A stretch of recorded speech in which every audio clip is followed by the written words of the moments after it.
Live update லைவில் சௌந்தர்யா முத்துக்குமரன் தீபக் 3 பேர் உட்காந்து பேசியிருக்காங்க. அப்போ முத்துக்குமரன் சொல்கிறார், சௌந்தர்யா வந்து தெளிவாக பேசுவா, அவள் வந்து அப்படியே பேசுகிறது அப்படியே சூப்பராக இருக்கும், அவள் பேசுகிறது வந்து அவ்வளோ கிளாரிட்டியாக இருக்கும் அப்படிங்கிற மாதிரி சொல்லி முத்துக்குமரன் வந்து சௌந்தர்யா ஒரு பக்கம் புகழ்கிறாரு. இன்னொரு பக்கம் முத்துக்குமரன் வந்து எந்த மாதிரி ஒரு கேம் வந்து விளையாடுறாரு அப்படிங்கிற ஒரு உண்மையை போட்டு உடச்சிருக்காரு. இது ரெண்டையும் பற்றி பார்த்தலாம். அதுக்கு மேலே நம்ம சேனலை கொஞ்சம் லைக் பண்ணி சப்ஸ்கிரைப் பண்ணி விட்ருங்க மக்களே.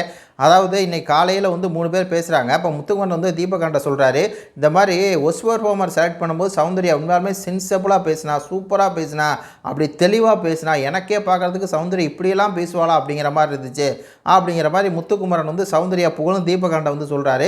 உடனே தீபகாண்டா என்ன சொன்ன சொல்லு சௌந்தர்யா அப்படிங்கும்போது, இந்த மாதிரி ஒஸ்பர்பம் சொல்லியிருப்பாங்களே சௌந்தர்யா, இவன் வந்து தன்னை இழந்துடுறான், அந்த கேமுக்காக பண்ணணும் அப்படின்னு சொல்லி தன்னை இழந்து இல்லாத ஒன்று என்ன பண்ணுறான், இருக்கிற மாதிரி கிரியேட் பண்ணிருக்கான், அப்பாவி மாதிரி நடித்து வந்து ஏமாத்துறான், அது மாதிரி இவன் பேசுகிறது வந்து சென்சிபிளாகவே இல்லை அப்படின்னு சொல்லி பார்த்தீங்கன்னா இவனுடைய மோத்திரை கிழிச்சிருப்பாங்களா, அது வந்து பார்த்தீங்கன்னா முத்துக்குமரனுக்கு வந்து பிடிச்சிருக்கு.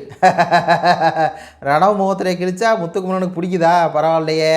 ஆனால் சில பேர் என்ன பண்ணுறீங்க, முத்துக்குமரன் ரணவும் அப்படியே ஹார்ட்லாம் போடுறீங்களே, ஆனால் என்ன ஆகி போடுத்தோ ஒஸ்ட் பெர்ஃபார்மரில் சௌந்தர்யா சொன்னால் தான் முத்துக்குமரனுக்கு பிடிச்சிருக்கான் அப்படிங்கிற மாதிரி இருக்குது. ஏன்னா அவனோட மோத்திரையை சவுண்டு வச்சு கிழிச்சு விட்ருப்பாங்க. இன்னொரு பக்கம் பார்த்தீங்கன்னா முத்துக்குமரன் தன்னோட கேம் பிளே வந்து சொல்கிறாரு.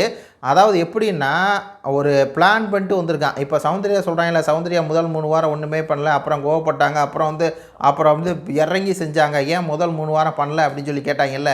ஆனால் அது வந்து அவங்களுடைய அந்த ஸ்டார்டிங் பாயிண்ட். ஏன்னா ஸ்டார்டிங்கில் எவனுக்குமே செல்ஃப் எடுக்காது.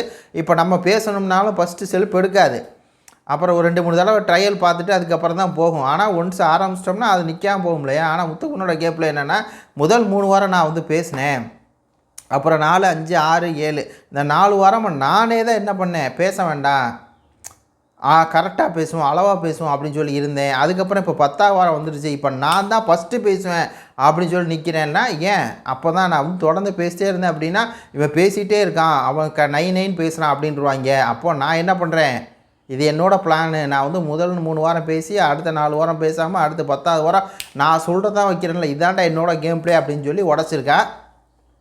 இப்படியெல்லாம் ஒரு கேமுக்காக இப்படி தான் இருக்கணும் அப்படின்னு சொல்லி நல்லவன் வேஷம் போடுறவன் யார் அப்படிங்கிறது மக்களுக்கு தெரிஞ்சிடும். சரிங்களா, யார் வந்து உண்மையாக இருக்கானோ மக்களுக்கு தெரிஞ்சிடும். கருத்துக்களை சொல்லுங்கள். நன்றி, வணக்கம்.